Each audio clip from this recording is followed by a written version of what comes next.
La casa donde creció mi familia es una antigua finca con un huerto de manzanos que tiene más de 100 años. La historia de la casa es tan perturbadora como su apariencia. La propiedad estuvo abandonada por un tiempo hasta que, en los años 70, una pareja decidió renovarla. Parecía el escenario de un nuevo comienzo para ellos. Sin embargo, la tragedia pronto dejó su marca imborrable en el lugar. La mujer, tras años de intentos fallidos, había sido diagnosticada como incapaz de concebir. Pero, contra todo pronóstico, quedó embarazada. Tuvieron una hija. Cuando la niña cumplió 5 años, un accidente terrible ocurrió. Jugaba en el árbol del jardín delantero, un enorme manzano, cuando cayó desde lo alto. Su cuello se rompió en el impacto, y murió al instante. El jardín, que una vez fue su patio de recreo, se convirtió en su tumba no oficial. La muerte de la niña devastó al padre. Nunca se recuperó. Se encerró en su estudio, aislándose de todo. Ese estudio ahora es la habitación de mi hermano menor. Curiosamente, la habitación sigue casi igual desde que la pareja vivía allí, como si el tiempo se hubiese congelado en aquel espacio, tal vez reteniendo algo más que recuerdos. El padre no soportó la pérdida. Unos meses después, colgó una soga del árbol viejo y retorcido que está en el patio trasero y se quitó la vida. Es un árbol que nunca ha vuelto a florecer, seco y muerto, como si también cargara el peso del suceso. Mi familia compró la casa en 1998. Desde entonces, ha sido renovada casi por completo, pero algunos detalles han permanecido inalterados. El estudio, por ejemplo, sigue intacto. Mi padre siente cierta fascinación por la estética rústica de las paredes de madera y las estanterías empotradas. Sin embargo, lo más inquietante son los 2 árboles. Aunque mi padre ha querido talar el árbol del suceso, una monstruosidad retorcida y sombría no se atreve. Un acuerdo legal impide que se talen, y él tiene la sospecha de que hacerlo podría tener consecuencias funestas. Teme que si corta el árbol muerto, el otro, el manzano que florece en el frente, también morirá. Y en el fondo, creo que teme algo más profundo, algo más oscuro. Es en esta atmósfera densa y cargada de historia donde se desarrollan sucesos que, aunque parezcan pequeños, son imposibles de ignorar. Comenzaré diciendo que, a pesar de lo que muchos puedan pensar, sé con certeza que cierro más puertas de las que abro. Pero, hay una puerta en particular que siempre se abre sola, y es la del dormitorio principal, el que da justo al árbol del suceso. Mi hermano mayor, que ahora vive en Boston, solía dormir allí, pero la habitación ha estado desocupada durante años. Aún así, cada noche, sin falta, entre las 3 y 3:30 de la madrugada, encuentro la puerta abierta. No completamente, solo una tercera parte, como si alguien o algo la abriera con cuidado, lo suficiente para observar desde el umbral. Sin embargo, la experiencia más perturbadora ocurrió una noche mientras veía televisión en el sótano. Era la única habitación de la casa con una puerta que daba directamente al patio trasero, al árbol donde el padre se ahorcó. Era alrededor de la 1 de la madrugada y yo estaba completamente solo. O eso creía. De la nada, sentí que algo me agarraba la oreja derecha con fuerza y me tiraba de la cabeza hacia atrás. Mi primera reacción fue trivial, como si uno de mis hermanos estuviera jugando una broma. Pero en ese instante, recordé que estaba completamente solo. Me congelé. El jalón fue tan real, tan físico, que me paralizó el miedo. Giré la cabeza bruscamente, esperando ver algo, pero solo había silencio. La televisión continuaba emitiendo sus imágenes mudas, y no se escuchaba ni el más mínimo sonido en la casa. Pasaron unos segundos que se sintieron eternos. Mi corazón latía con fuerza mientras trataba de racionalizar lo sucedido. Justo cuando me disponía a levantarme y salir de la habitación, una silla grande y antigua que estaba cerca se partió en 2, de forma repentina y violenta. No fue un simple crujido de madera vieja. Se rompió de una manera que parecía imposible. Mi cuerpo reaccionó antes que mi mente, y salí corriendo de allí. Subí las escaleras de 2 en 2 hasta llegar a mi habitación en el segundo piso, cerrando la puerta con llave y encendiendo todas las luces. No dormí esa noche. He llegado a la conclusión de que el espíritu del padre sigue en la casa, cargado de resentimiento y dolor. Creo que es él quien atormenta a mis hermanos, cuyas habitaciones dan al patio trasero. Ese rincón de la casa siempre ha tenido un aire pesado, sofocante. Incluso los perros se niegan a acercarse a esa parte del jardín. En cambio, el árbol del jardín delantero, donde murió la niña, parece irradiar algo completamente distinto. Mis hermanas, cuyas habitaciones dan hacia ese lado, a menudo cuentan que escuchan risas suaves cuando todo está en silencio, como si la niña aún jugara entre las ramas. Es una historia difícil de creer, lo sé. Pero lo que me pasó esa noche no fue una coincidencia. Algo me tocó, algo que va más allá de la explicación lógica. Y aunque los eventos pueden sonar exagerados, cualquiera que entre en esa casa puede sentirlo.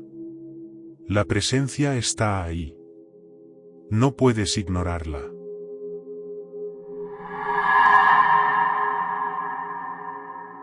Mi madre había sido adicta a las drogas toda mi vida. Desde que tengo memoria, nuestra casa siempre estuvo llena de extraños. Personas que, incluso a ojos de una niña, daban miedo. Quiero contar una experiencia que aún me hiela la sangre. Tenía unos 12 años en ese entonces. Era una tarde cualquiera, estaba sentada en el sofá viendo Drake y Josh. Aún recuerdo claramente el sonido alegre de la televisión antes de que todo se volviera oscuro. Fue justo en ese momento cuando escuché un golpe en la puerta. Mi mamá no estaba en casa, lo que me hizo sentir un nudo en el estómago. Apagué la tele y me quedé inmóvil, conteniendo la respiración. «Eloísa, ¿estás en casa?» Era la voz de un hombre, grave, apagada, como si estuviera contenida por algo oscuro.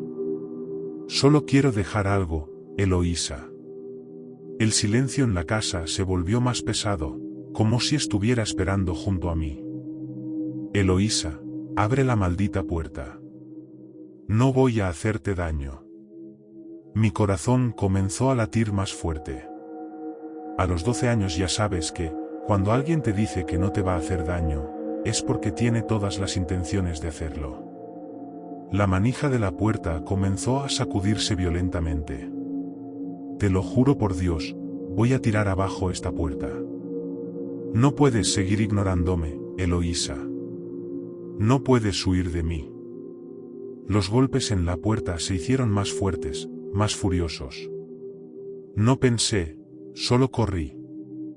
Me encerré en el baño, el único lugar donde había una cerradura. Me deslicé dentro de la bañera y corrí la cortina, temblando. En un impulso, agarré mi pistola de juguete de la hora del baño, como si fuera algún tipo de protección. Aún jugaba con ella de vez en cuando, llenándola de agua y champú. En el momento en que escuché la madera ceder, supe que lo que estaba por venir no era un juego. Los pasos se escucharon en la sala de estar, lentos pero implacables. Lo escuché moverse de una habitación a otra, su voz perforando el aire con odio. «Eloísa, no puedes esconderte. No por mucho tiempo». Se detuvo frente a la puerta del baño. Mi corazón se detuvo con él. «Ah, así que estás aquí, ¿eh?» Más golpes, cada vez más fuertes. Sabía que no faltaba mucho para que la puerta cediera. Y cuando lo hizo, fue como si todo el aire de la casa se hubiera desvanecido. La cortina de la bañera fue arrancada de cuajo, y ahí estaba él, mirándome con unos ojos verdes, fríos como el hielo. Su cabello negro peinado hacia atrás y su barba rala lo hacían parecer aún más peligroso. Vestía de negro de pies a cabeza, con una sudadera con capucha, jeans y zapatos oscuros. En una de sus manos cubiertas de tatuajes, sostenía una bolsa de papel marrón. «Oh, jaja, incluso mejor. Eres la hija de Eloísa. ¡Qué dulce!». Esas palabras, repetidas una y otra vez, eran como una sentencia. ¡Qué dulce! El aire se volvió más frío, y sentí un escalofrío recorrer mi espalda. Se acercó a la ventana, cerrándola con un seguro, como si supiera exactamente lo que planeaba hacer. «¿Vas a venir conmigo? ¿Qué te parece? Vamos a comprar un helado». Lo miré fijamente, intentando contener el terror que me estaba devorando por dentro. «No hablas mucho, ¿eh? Tu madre debería aprender algo de ti». Extendió su mano y la colocó en mi hombro. Su toque era pesado, invasivo. En ese instante, mi cuerpo se movió por sí solo. Con un rápido movimiento, saqué mi pistola de juguete de debajo de mi pierna y le rocié la cara con agua y champú. Al principio no reaccionó, pero luego comenzó a frotarse los ojos con furia. «¿Qué diablos? ¿Qué es esta mierda?» Fue mi oportunidad. Me lancé contra él con todas mis fuerzas, golpeándolo en el estómago. Retrocedió, y su cabeza se estrelló contra el inodoro.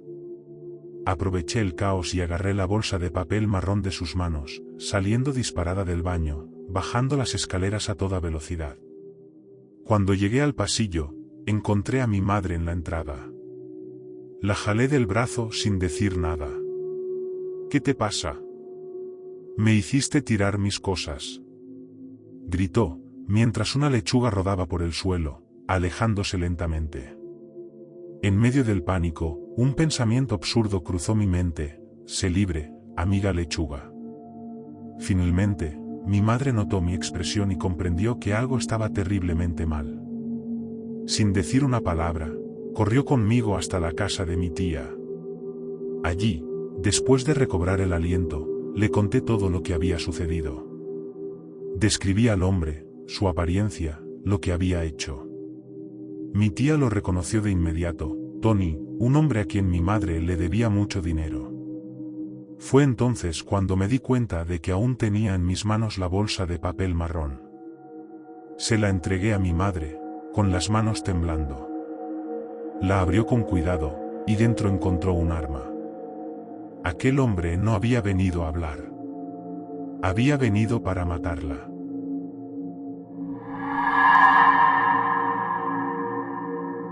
Vivir frente a una tienda concurrida puede ser miserable, pero también sorprendentemente entretenido. Nunca sabes qué clase de personas pasarán frente a tu casa, ni qué tan rápido esas interacciones pueden volverse inquietantes. El invierno pasado, mientras regresaba a casa desde la tienda, una sensación de frío calaba mis huesos. Al acercarme a mi casa, noté una camioneta estacionada cerca, pero con el motor en marcha. El vapor escapaba del tubo de escape, creando una neblina densa en el aire helado. Justo cuando iba a pasar de largo, el conductor bajó la ventanilla. Su voz sonó en la quietud de la noche. «¿Necesitas que te lleve?» El corazón me dio un pequeño vuelco, pero traté de no mostrar nerviosismo. Le respondí que no hacía falta, y cometí el error de añadir: «Vivo aquí mismo». No pensé mucho en mis palabras. Después de todo, mi esposo estaba esperándome en el porche. El tipo me pareció solo un transeúnte amable, quizá un poco torpe por el frío, pero nada más. Sin embargo, mientras mi esposo y yo nos acomodábamos en el porche para disfrutar la noche, algo me hizo girar la cabeza. La camioneta seguía ahí. El motor en marcha, las luces encendidas, el conductor inmóvil, observándonos. Sentí un escalofrío que no tenía nada que ver con el clima. Mi esposo, notando mi incomodidad, decidió confrontarlo. Se levantó y lo miró directamente, haciéndole un gesto claro con la mano: «Te estamos viendo». El tipo pareció entender el mensaje, porque la camioneta finalmente se fue, pero apenas 5 minutos después, regresó. Esta vez, el conductor giró su cabeza directamente hacia mí, con una expresión que no era amigable. Su mirada era penetrante, como si me estuviera desafiando. Una y otra vez, la camioneta pasaba frente a nuestra casa, cada vez más lentamente. Cada vez que pensábamos que se había ido para siempre, lo veíamos de nuevo.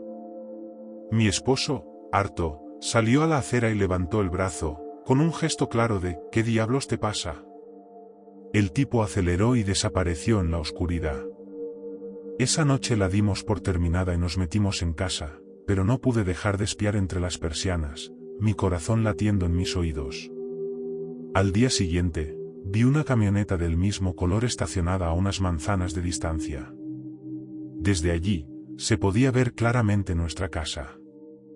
No me atreví a acercarme para confirmar si era él, pero algo en mi interior me decía que lo era. La paranoia empezó a consumir mis días.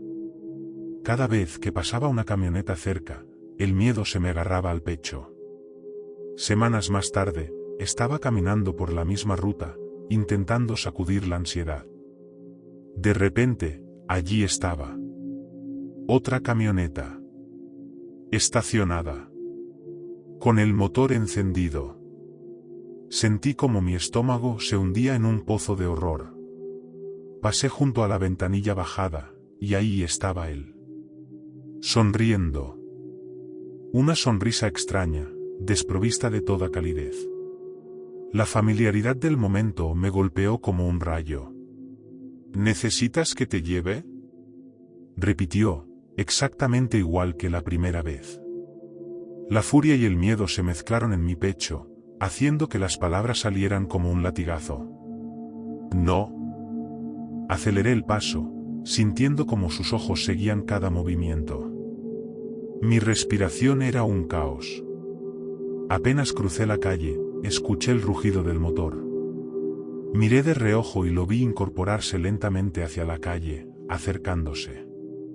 Su risa resonó como un eco en la oscuridad. Una risa espeluznante, que no combinaba con sus palabras. ¿Segura que no necesitas que te lleve? Casi me atropella. Sentí el viento cuando pasó junto a mí, su risa aún vibrando en el aire helado. Corrí a casa, temblando. Abrí la puerta de golpe y me desplomé en el recibidor, apenas capaz de contener las lágrimas. Mi esposo me encontró así y me abrazó, confundido y preocupado. Le conté lo que había pasado, cómo el hombre había reaparecido como una sombra de mis peores pesadillas.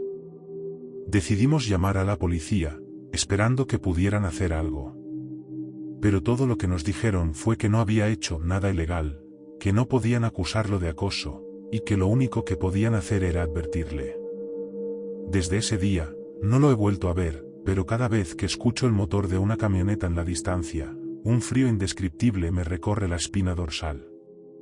No sé si es el invierno o si es el miedo. Pero rezo para no volver a verlo jamás.